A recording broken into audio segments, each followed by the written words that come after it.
Alrighty, what is going on, everybody? Welcome back to another video. This time we're going to be doing how to become a demon IGL. So IGLs are in charge of leading the team in all aspects. So from early game to mid game fights to where to find surge to if we should or should not push a fight, where, how to rotate. In end game, IGLs are usually the main tarper in trios, but it doesn't have to be. You can have someone else who's tarping. And you might say something like, okay, we need to be on dead side of half, so when we get moving, we can get on dead side of moving. And then you go, okay, and then the tarper would lead the way. Now we're going to get into some characteristics and what makes a good IGL, and what's the difference between somebody who is beginner IGL and someone who's an expert IGL. I'm going to be including a lot of resources in my Discord server, so I'll have a separate channel, or in the resource channel I'll include a bunch of resources for a bunch of other YouTubers and content creators for IGLs. So if you want to learn from other people, then you can go check out there, and those are the ones I recommend. So on to the next point, or the first point I guess. IGLs must provide constructive criticism to their teammates as well as themselves. They must know exactly why they died and have a solution on how they can fix it. Explaining the mistake and watching it over again as a trio helps solidify the mistake and what the proper step should be the next time when your trio is in that same situation. So the idea is that if you guys end up dying for whatever reason, whether you made a mistake or your trio partners make the mistake, you should go back together, rewatch it, what happens, and then figure out and say, okay guys, next time we're in this situation, let's try not to make the same mistake again. So on to the next point. IGLs must be able to listen to their teammates. Nothing is worse than when one of your teammates suggests an idea and that idea is instantly shut down by the IGL. So when I say shut down, I mean something like, hey Jack, should we look at height? And Jack goes, who's the IGL, and he goes, no, we shouldn't look at height, listen to me, we're going low ground. Something aggressive that kind of is like, oh shit, like fuck, okay, I'm sorry. Like that is how you shut down somebody, and that's not what you want to do. Instead you want to be like, okay, Six, we're gonna go low ground and we can win the game off low ground. And then I'll be like, oh okay, well that makes sense, and then we go low ground.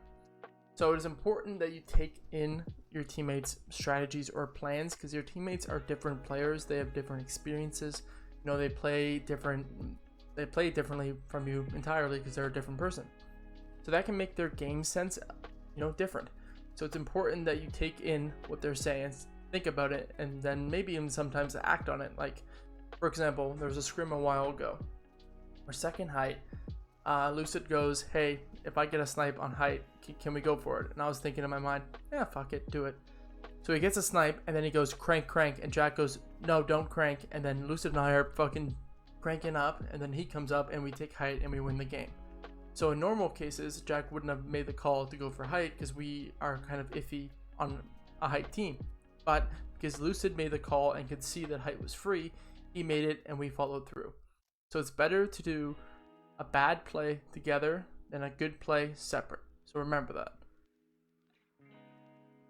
So on to the next point. IGLs must be clear with their plans, ideas, and comms. They should constantly be telling their teammates where they are going, whether they are going up, going down, going left, or going right, as well as communicating things like running out of materials and that they need a refresh. So when you want to refresh or you need hard materials and you're an IGL, you don't want to go, I need a refresh. Instead, what you want to do is directly talk to your teammates. So Jack, who's again my IGL, if he said 6, I need hard materials, then no matter what I'm doing, I'm going to hear him say 6. Then I know he's talking to me, so that's going to take my attention. And then I know that he needs hard materials right now, rather than I need hard materials and Lucid and I are common, cracked, whatever, in the back of the tarp, and then we fall behind and we end up being on the dead side or the back side of zone, and then end up dying because of it. IGLs must be talkative, energetic, and know when to switch their tone of voice. Important comms should be said in a louder voice than regular comms. Louder voices implies a sense of urgency and that the comm should be taken as top priority. For example, a regular voice would be something like, oh, I cracked the kids on low. Okay, you're on height, you just crack the kids on low. If you get the kill, you get the kill. I mean, you guys can't really do anything about it. But a louder voice comm should be, oh, we need to spray second height. They're looking up. They're going to take height. Spray, spray, spray. That's a lot louder, more stern tone of voice. And that way your team knows that that's a real call that should be taken as a top priority. Or, example with this meta with launch pads. If a bunch of people are padding, your IGL should say, oh, focus the padders, focus the padders. So then you guys all look up and focus the people padding. So IGL should also stay neutral in terms of what is happening within the game. If your team makes a really good play or even wins a game, it is always good to hype up your teammates. But if your highs are super high, then your lows will also be like super low. So it is important that you stay neutral in the terms of what is happening. If you make a good or a bad mistake, don't try to, say, oh God, I fucking suck or something like that. You want to keep the vibes as neutral as possible. And then, when they're good, good. But when they're bad, you want to make sure that the bad stays at neutral. That's very important because vibes and confidence is huge with Fortnite. If you're a super confident player, then you'll do well, even if you're not the best player. So having confidence in yourself can really push your skill. Ultimately, IGLs must have a plan developed for their team. This plan must include where people land early game, what time they should be leaving, if they need surge, and where they can rotate nearby to find surge. But you should really be creating this plan together as a trio. So you guys break down your POI, how to drop there, what's the best way for us, what's the best, POI for us, what time we should be leaving, what we should be worried of, etc., etc. And then together you guys can know the plan, learn it by heart, and then go execute it in games, in arena and scrims or whatever. Most importantly, IGLs must be able to gather information, because information that you gather throughout the game can lead to easier decision making, which might be the difference between life and death.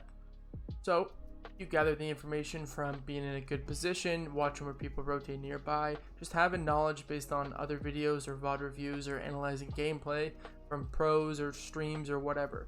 And you use all this knowledge to help you with a decision in game. So knowing that, okay, when Savage rotates, that he pre-edits his wall, and then when he goes for a refresh, he says pre-edit play, and then they do the play, and that's it, because that's already a play in their playbook. So having that plan, that where you're going, is just perfect for our trio. So make those decisions, gather the information nearby based on your teammates and everything like that. Then together you guys can put yourself in the best position to win the game. Alrighty, so this is the end of the video. Hopefully by the end of this you become a demon IGL. Again, if you want to learn some more resources that are not from me and from some other YouTubers that I've learned from, then check out the Discord link in the description. And hopefully you guys enjoy this. Cheers.